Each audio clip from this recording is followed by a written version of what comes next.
let's finish working on our head rig. Again, what we want to do is make sure that we're not running into any problems where where we get this bending occurring in the character's neck. So we'll just use an expression to offset what we need to avoid that altogether. So for our first offset we can work on is actually going to be for the side to side, or the rotation Z of the character. Okay, you can see we're getting that there. And what we're going to be able to do here is actually tie an expression into the IK handle's offset that comes along with the point constraint. So we'll go to the Y offset. We can right click on that and go down to expressions from there, or if you like you can go to Windows, go to Animation Editors and open up the expression editor. And I'll go ahead and bring this over. Here we are. Okay. So to basically set this up, what we want is for, now let me shrink this a little bit more. But to set this up, what we basically want, again, is for the rotation of not this chest object, because what's going to happen when we move the back, if the expression is tied to the chest object or chest control, as we move the back, we're going to run into the same problem. But instead we're going to want it to be tied to our chest bone. Okay, so we can avoid that altogether. So what we'll want then is for the expression for the point constraints offset to be controlled by the rotation of this bone. So let's look at a way we can do this. We can basically say in the expression editor that our point constraints offset Y, so we'll just go to the IK handle, copy its point constraint label, paste it in the expression editor. Okay, I just saw a backspace to move it all the way back, and then we'll say that this dot offset Y, so that's lowercase o ff offset. Okay, make sure to spell it just as we see it, and then that's a capital Y.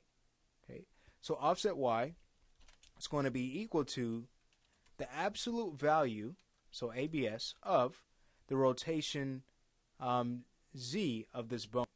Okay, and we can see that by selecting the bone, going to the rotate Z. So that's what we want to control our offset here, offset Y. And the ABS, this is going to allow us to always be in a positive direction with our control. We don't want to go into the negative, otherwise it's going to move our offset Y in the negative and thus give us the same problem. So the ABS is going to help us to avoid that. So it's ABS of this chest bone. We'll copy that, paste it. Okay, this chest bone's rotate Z, so that's RZ.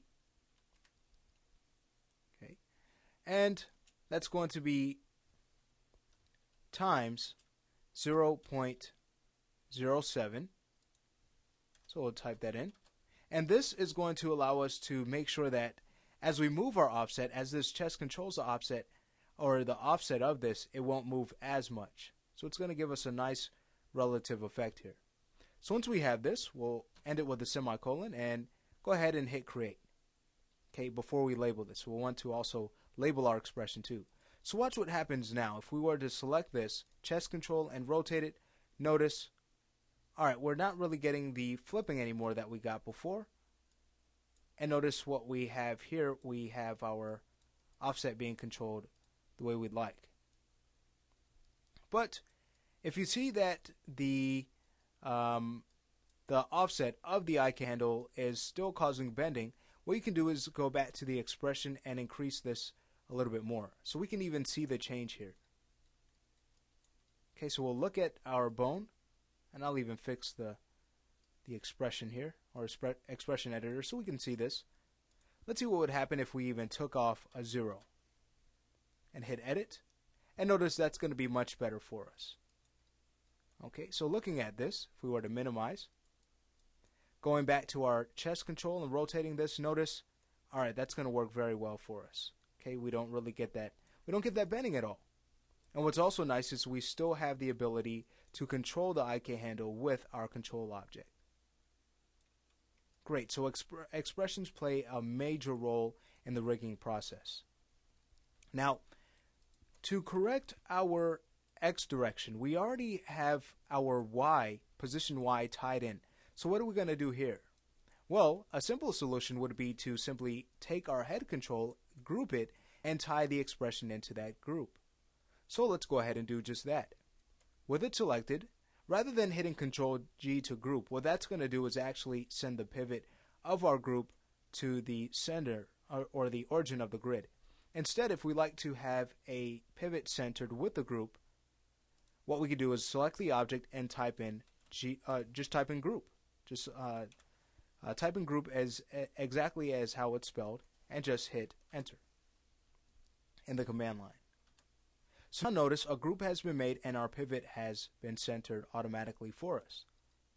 And we'll even see what's happening within our hierarchy. So let's go ahead and frame that so we can see where our group lies. And it's right where we need it to be, under the chest. So we'll label this group, we'll call this GRP head, or since it's for the head control, we can call this CC head 01 so we know exactly where it goes. And now, let's copy the name of this group.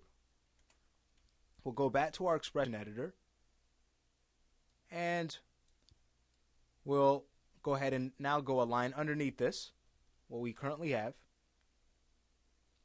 We'll paste the name here, and then followed by a position, or since we want it to control our translation Y of the group, we'll just put in TY instead of offset Y that we use for our point constraint for the IK handle. And then we'll simply take the rest of our script, so the equals all the way to the semicolon. We'll copy that, paste it, and then switch a few things around. What we need to switch here is the rotation Z.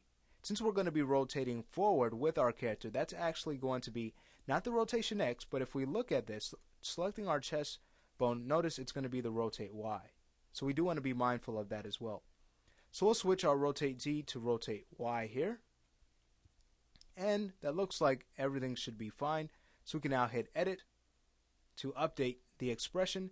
And notice now, going to our chest control, if we were to rotate it, notice we have it working just fine as well.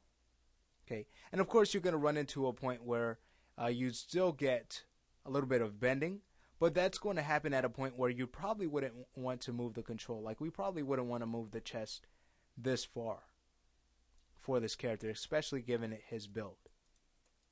Great, so we learned some great techniques for adding offsets to our IK handles when we want to avoid any possible flipping or bending that would be undesirable. Okay, now going back to our expression editor, before we finish this, let's go ahead and give the expression a name so we know what this is. So this is our neck IK offset. And we'll hit edit to establish the name. Okay, excellent. Well, again, that finishes this lesson, and even if we were to select our back control, we can test this out, move this, notice. All right, that's going to work out quite well for us. Okay, great, and we could even test this out by moving in the Z direction too. All right, excellent. Well, again, that is the lesson, and if you need to, I would recommend going back over the lesson to review what we've just done. What we'll also make sure we do is recolor our head control so we can follow along with the pattern. Now, of course, it's not necessary, but we can do that, giving it a color of yellow. Alrighty, and that completes this lesson. So our next focus, once we have completed the upper body, our next attention will be towards the arms. So we'll start the left arm in the next lesson.